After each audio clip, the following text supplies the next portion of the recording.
하나님 은혜를 감사합니다. 하나님 앞에 예배함이 마땅하고 그 성으로 찬양함이 우리의 본분이거늘 하나님 앞에 예배할 때마다 하나님의 이름을 부를 때마다 사랑하는 성도들 하나님의 깊은 은혜 자리로 나아가게 하시고 세상에 알 수도 줄 수도 없는 하늘의 신령한 만나와 생수로 먹이시고 마시게 하사 이 땅을 사는 날 동안 에녹처럼 우리 믿음의 조상들처럼 하나님과 동행하는 거룩한 능력 있는 삶이 되게 하여 주시옵소서. 이 시간 하나님의 말씀 앞에 모였습니다. 하나님의 말씀으로 듣게 하시고 사람의 소리가 아니라 하나님의 간절한 심정을 우리의 가슴에 담을 수 있는 복된 시간, 그래서 삶이 변하고 가정이 치유되고 교회가 힘을 얻는 하나님의 말씀으로만 역사하여 주시옵소서. 예수님의 이름으로 기도합니다. 아멘. 여러분 나이 들어가시고 계시지요? 내가 나이를 먹고 있는지 안 먹고 있는지를 어떻게 하냐면 아내가 밥 먹고 들어오라고 하면은 나이 먹는 것이다. 어디를 나가면 밥 먹고 들어와? 저녁 먹고 들어와? 아 이제 내가 늙고 있구나 이렇게 생각하시면 돼요. 그전에는 몸만 하나 이렇게 딱 걸쳐도 멋있었는데 아무리 멋있게 입어도 폼이 안 나.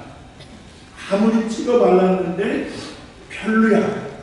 그러면은 나이를 먹고 있는 거예요. 여러분 열심히 발랐는데 별로 차이가 없어요. 그러면 인정하세요. 아 이제는 내가 나이를 먹고 있구나. 늙고 있구나. 가장 많은 사람들이 인정하는 게 뭔지 아세요? 깜빡증입니다. 손에다가 열쇠를 들고 나와! 열쇠 어디서! 자기 손에 있어서 그렇게 소리를 지르다가 이제 뒤늦게 그걸 알고 이야기하면 아내한테 면박받을 테니까 찾았어? 그래서 깜빡깜빡하는 거.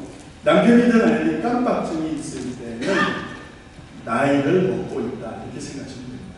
여러분 내추럴한 나이를 먹어가는 것입니다. 나이를 먹고 늙어간다 이렇게 생각하면 좀 서럽죠. 네?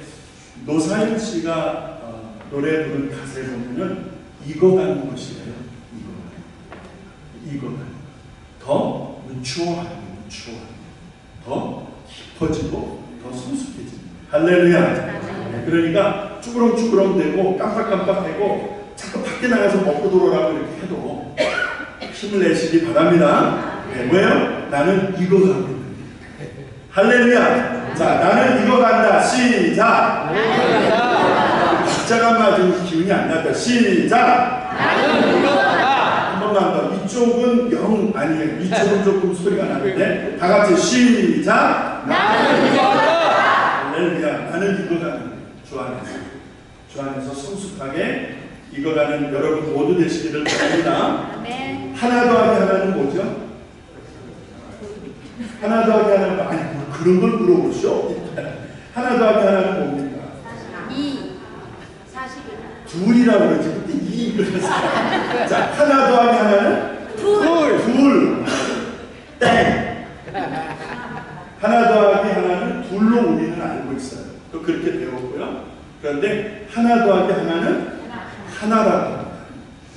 아니 어느 나라 계산법이요? 여러분 따지실 분들이 계실 텐데 여러분 창세기 2장에 보니까 하나님 계산법이에요.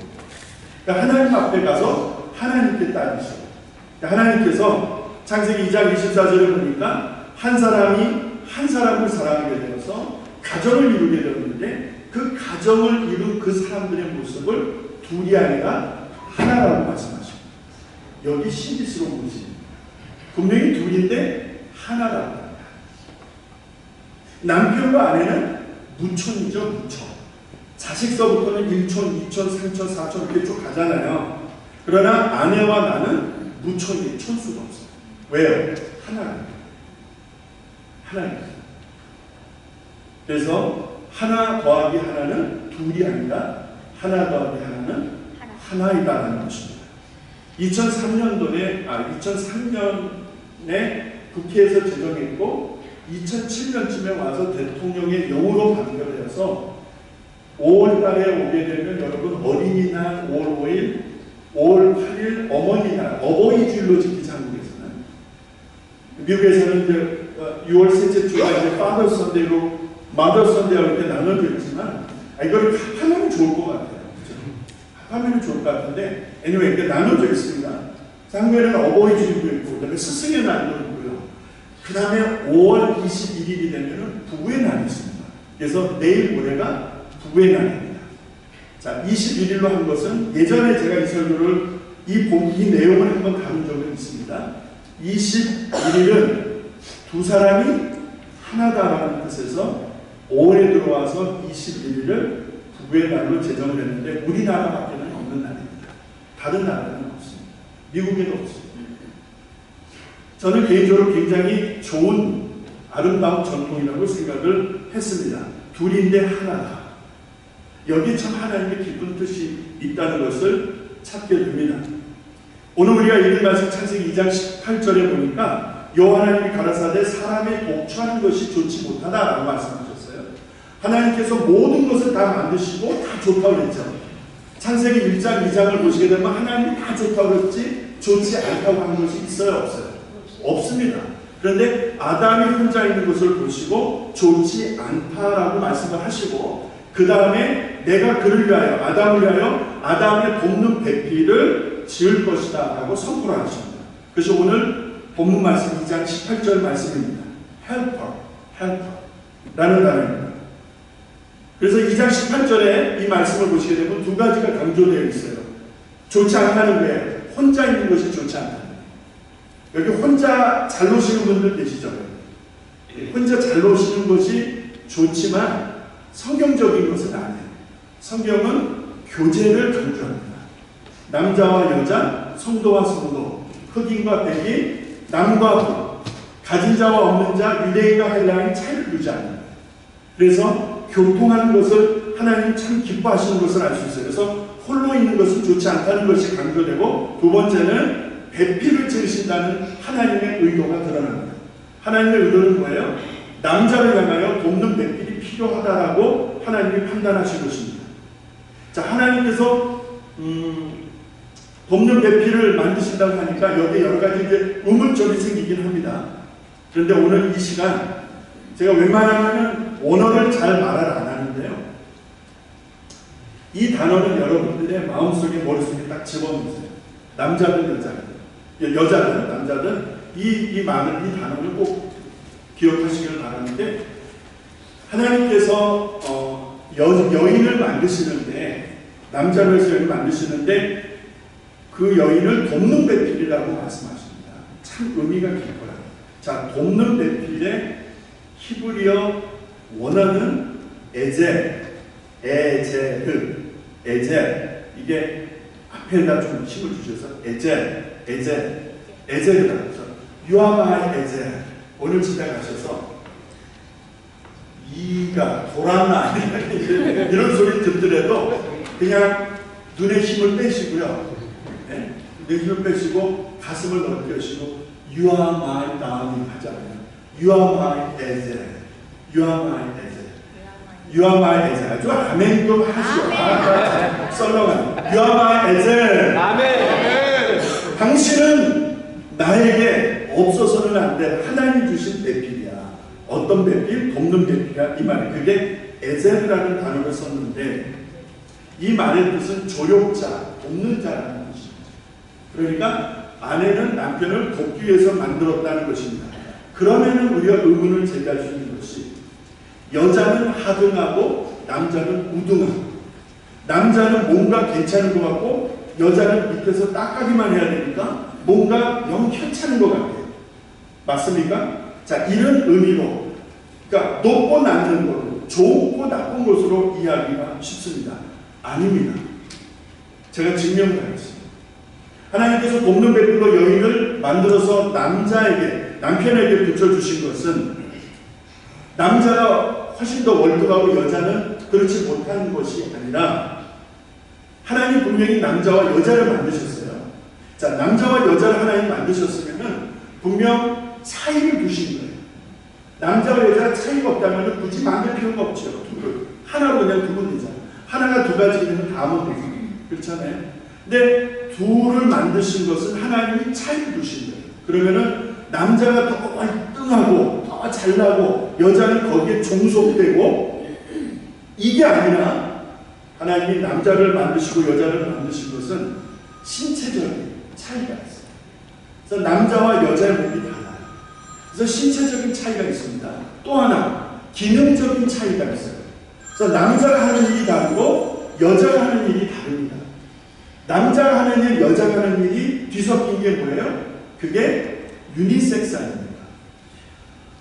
이것도 저것도 아니에요. 그냥 다 뒤섞여버린 것이죠. 그러나 본질적으로는 남자의 기능이 있고 여자의 기능이 있어요. 그래서 남자와 여자를 만드시고 남자에게 여자를 붙여주실 때는 이런 신체적인 펑셔널한 기능적인 차이를 두셨지만 본질적인 인격적인 차이를 두셨을까요? 안 두셨을까요? 모르시겠어요? 대답 안 할게요. 자, 인격적인 차이를 두셨을까요? 안 두셨을까요? 안 두셨죠. 그러니까 남자와 여자가 차이가 있는 것은 구조적인, 신체적인, 기능적인 차이는 하나님이 두셨어요. 왜? 하는 일이 다르니까. 그러나 본질적으로, 인격적으로 전혀 차이가 없습니다. 전혀 차이가. 왜? 남자도 하나님을 닮은 거예요. 여자도 하나님을 닮은 거예요. 여자도 하나님께로부터 왔고 남자도 하나님께로부터 왔고, 물론 남자 갈비뼈로 취해서 만들었지만 그 만드신 이가 하나님이세요. 그래서 여자도 하나님께로부터 왔고 남자도 하나님께로부터 왔어요. 하나님의 성품을 가지고 있는 거예요. 그래서 본질적으로 차이가 없어요. 남자와 여자는 차이가 없는 거예요. 그러나 역할과 신체적인 구조는 분명히 다르다는 것을 알 수가 있습니다. 고린도전서 11장 9절에 보니까 사도 바울이 이렇게 증언을 하고 있습니다. 들어보세요. 또 남자가 여자를 위하여 지음받지 아니하고 여자가 남자를 위하여 지음을 받았다라는 표현입니다. 여기에 여러분 문제 제기하신 분들이 계실 것 같아요. 아이, 저거 아니지. 남자를 왜 들으셨어? 여자를 위해서 들으셨지. 이렇게 또 여성 운동 하시는 분, 페미니스트 같은 이런 분들은 또 그렇게 주장하는지도 몰라요. 저는 저런 구절을 아예 보지도 않을 수도 있지만, 보세요. 남자가 여자를 위해서 있는 것이 아니고 여자가 남자를 위해서 있다. 이렇게 보니까 마치 남자가 위에 있고 여자는 아래에 있는 것 같은 느낌이 들어요. 바울이 그걸 말하는 것일까요? 만약 그렇다면 위아래 있는 것을 분명히 구분짓기 위해서 말하는 거라면 아까 말씀드린 창세기 2장 18절, 21절로 25절의 말씀과 고린도전서 11장 9절은 정면으로 상충됩니다. 맞지가 않는 거예요. 성경의 앞뒤가 맞지 않을까요? 앞에서 하는 말과 뒤에서 하는 말이 다를까요? 여기서는 이렇게 말하고 창세기에서는 이렇게 말을 하고, 아니 어디에다 장단을 맞춰야 되겠습니까? 다르다. 여러분과 제가 분명히 고백할 수 있는 것은 다르지가 않죠. 지금 고린도전서 11장 9절에서 사도 바울이 말을 하는 것은 여자가 남자를 위해서 지음받았다라고 하는 것은 여자가 못나서 남자가 더 잘나서가 아니라, 여러분 창세기 1장 28절에 하나님이 남자에게 사명을 주셨어요. 아시죠? 만물을 조성하실 때 여러분 6일 동안 하나님 창조하시고 그리고 모든 것이 조성되어질 때 하나님의 형상대로 사람을 만드셨을 때, 아담을 만드셨을 때 아담에게 명을 내리십니다. 아담에게 사명을 주시는 거예요. 그게 창세기 1장 28절이에요. 무엇인지 아시죠? 너는 땅에 충만하라, 번성하라, 그리고 땅을 정복하고 다스리라. 기억나시죠? 하나님께서 만드신 이 천지 창조, 모든 피조물을 대해서 아담에게 주신 역할은 뭐냐면은 다스리라는 거예요. 그러니까 마음대로 막 파괴하고 뭐 자기 마음대로 하라는 것이 아니라 하나님이 지으신 아름다운 세상을, 그 경영권을 아담에게 위임하신 거예요. 하나님이 만들어 놓으시고 진짜 하나님 보시기 좋았을 만큼 완벽한 세상을 만들어 놓으시고 그 완벽한 세상을 경영해갈 경영 마인드와 경영 리더십을 누구에게 주셨다? 아담에게 주셨다는 거예요. 그게 창세기 1장 28절에 말씀입니다. 그것을 감당하려면, 하나님이 주신 본질적 사명을 감당하려면 아담에게는 돕는 배필이 필요했던 것입니다.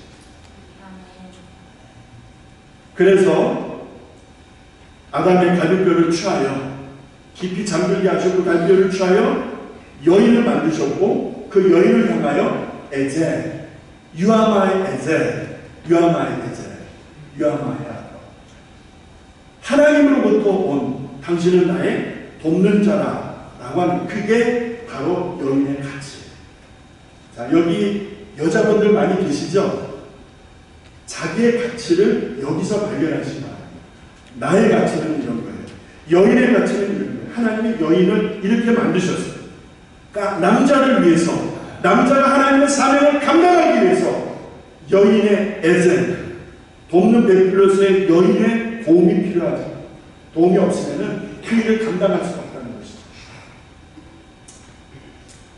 남자를 위한 돕는 베풀로서 여자를 주셨다는 이 말씀, 남자를 위해서 지음받은 여자, 겉으로 볼 때는 여자가 남자를 위해서 있는 그냥 하찮은 존재로 보이지만요, 여기서 말하는 에제라고 하는 단어는 하나님이 하나님께만 쓰시는 단어예요. 오늘 잘 들으시기 바랍니다. 하나님이 하나님께만 쓰시는 단어예요. 그런 단어가 있어요. 하나님이 지극히 거룩하게 구별하신 단어들이 있어요. 그 중에 하나가 에제라는 단어예요. 에제. 하나님이 우리를 도우신다 하고 할 때에 에제라는 단어가 있었어요. 하나님이 주어세요.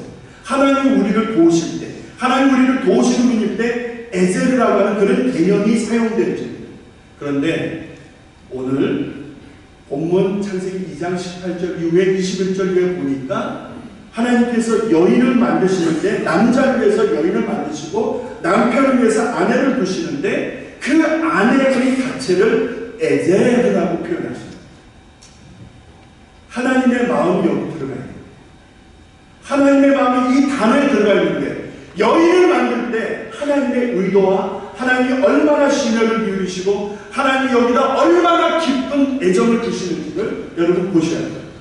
여인을 만들 때 하나님이 하나님께만 쓰시는, 하나님이 사람들에게 쓰시는 그런 단어가 아니고요. 하나님이 하나님께만 쓰시는 거룩한 단어, 거룩한 의미를 가진 그 표현을 이 여인을 만드는 데 쓰셔서 에제라고 하는 단어를 쓰셔서 이 도움이 없이는 남자가 남자답게 살아갈 수 없게, 그렇죠? 이 도움이 있어야 창세기 1장 28절의 사명을 감당할 수 있도록 만드신 하나님. 할렐루야!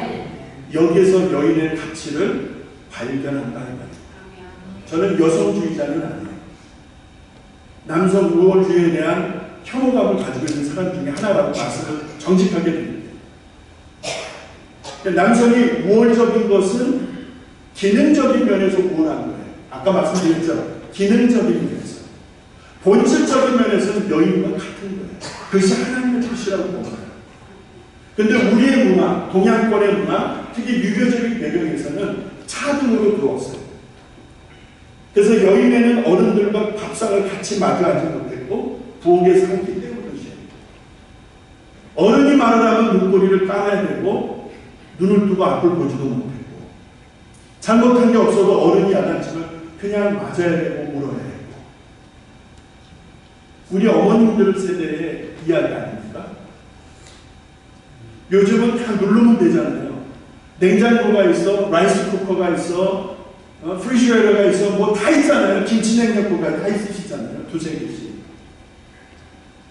우리 어머님들 시집살이 할 때 무슨 김치냉장고가 있었어요. 무슨 전기밥솥이 있었어요. 수도 열면은 우리는 찬물, 동물 다 나오지만 그때 무슨 도물이 나왔어요. 우리 어머님들이 살아오신 과거를, 지나온 삶을 돌아보면 기가 막혀요. 기가 막혀요. 여보 미안해. 내가 여보 사랑한다. 우리 아버지도 이렇게 좀 한마디 해주셨으면, 우리 어머님들이 빨아가서 죽도록 충성하고 더 고생하셔도 늘 기뻐하셨을 텐데 그게 당연한 걸로 여기실 때가 많았잖아요. 물론 다 그렇다는 것은 아닙니다. 그럴 때가 많았어요. 그러니까 우리 어머님들의 가슴 속이 한이 많아요. 한이 많아요.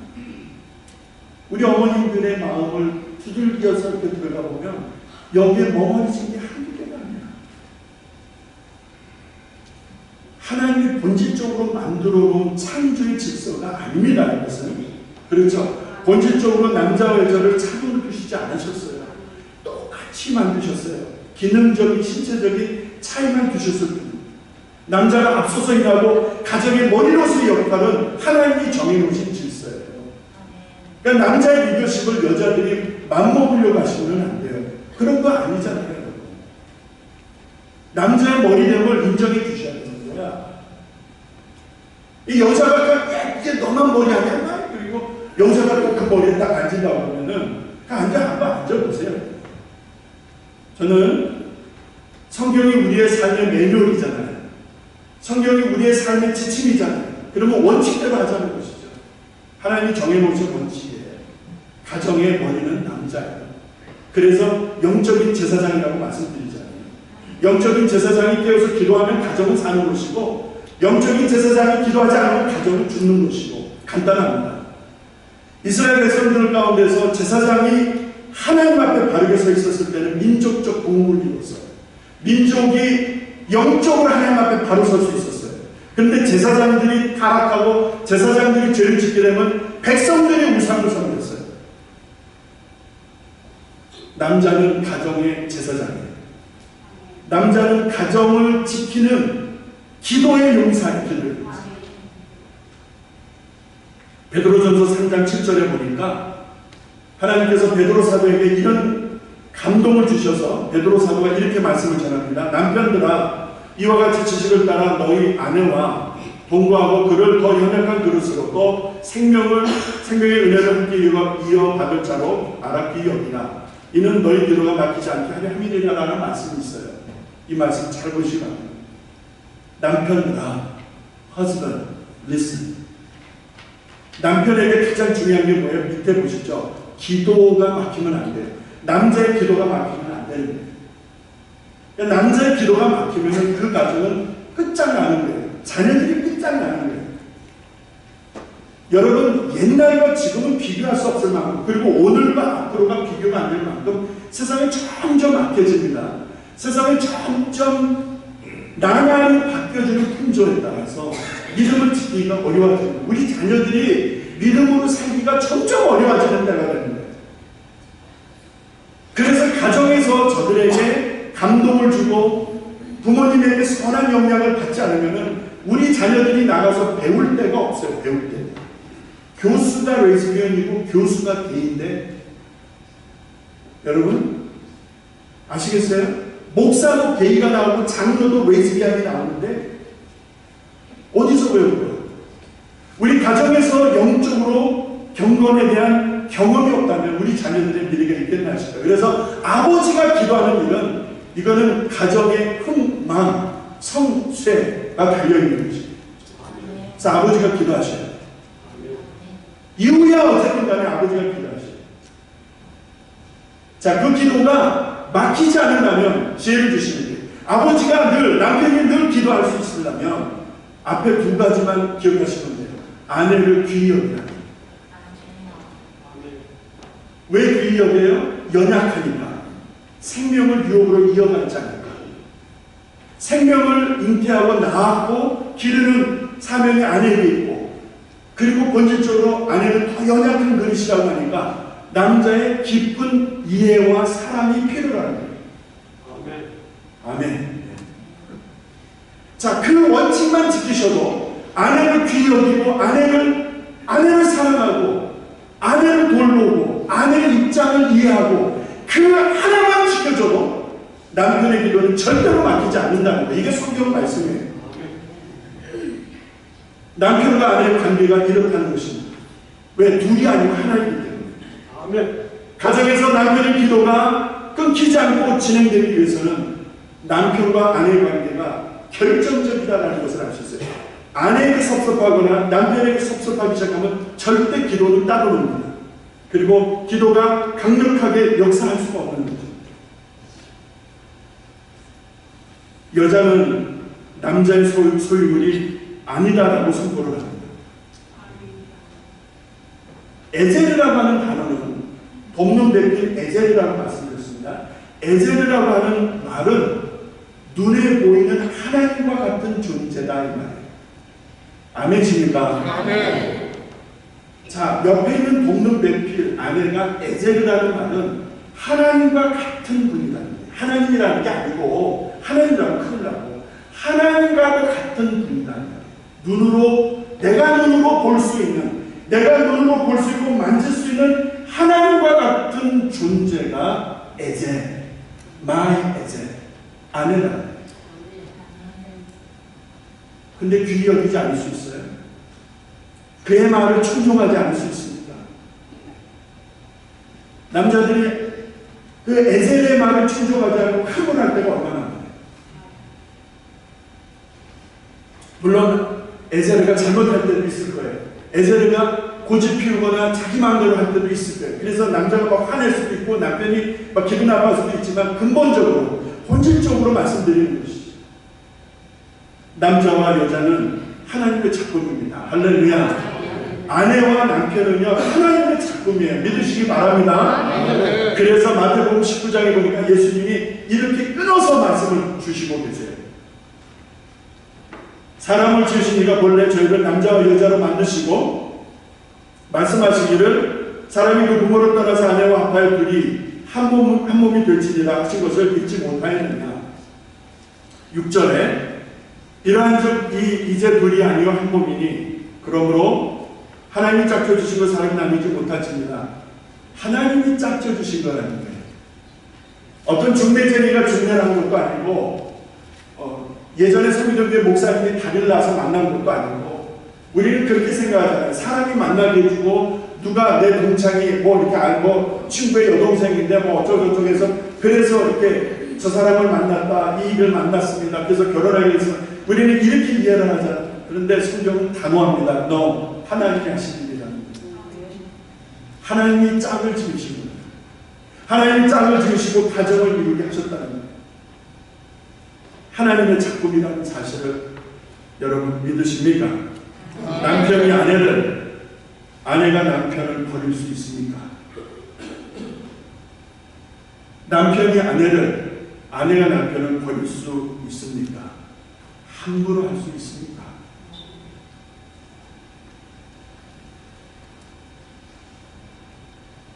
오늘부터라도 어저께까지 다 잊어버립시다. 오늘부터라도 우리 성도들의 가정이 남편과 아내와 남편 서로 사랑하며 존경하며 건강한 부부로 세워져 가실 길을 주님의 이름으로 축원합니다. 목사님 나는 남편이 없어요. 나는 아내가 없어요 하시는 분들도 있을 수 있어요. 알아요.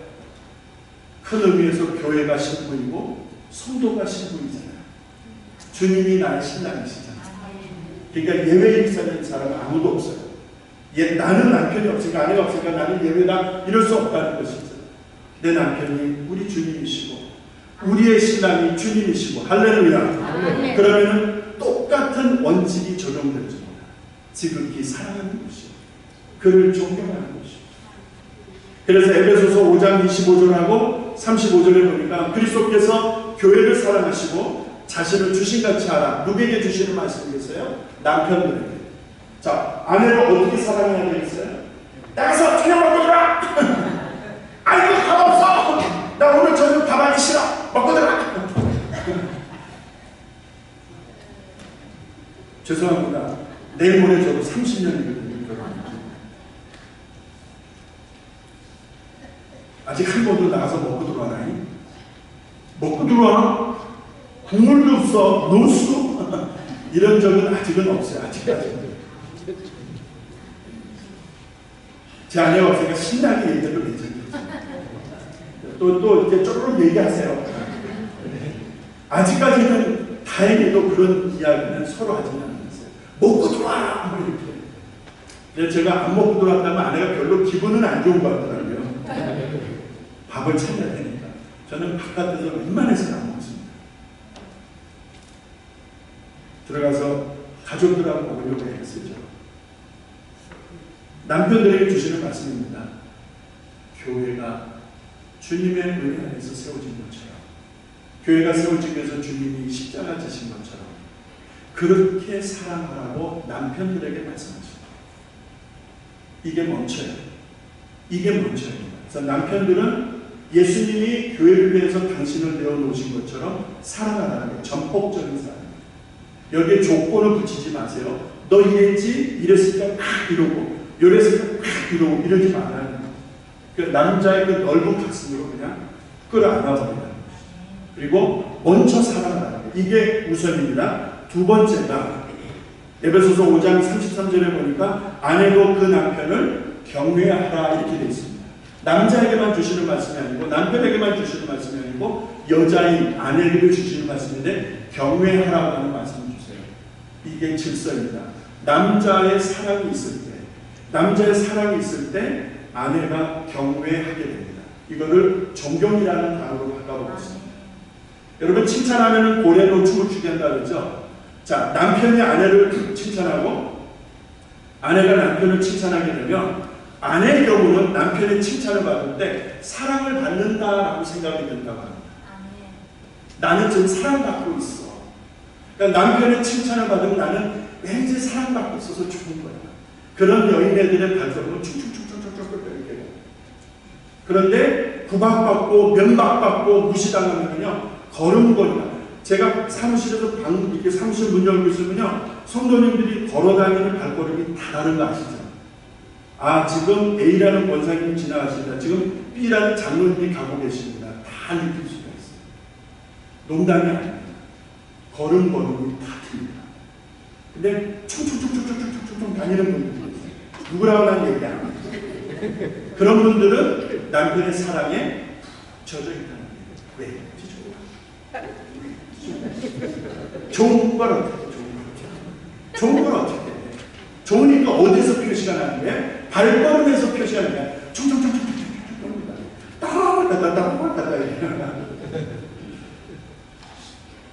아내는 사랑받는다라고 생각하고요. 그러면 아내의 칭찬을 받는 남자들은 뭐라고 느낄까요? 인정받는다 생각해요.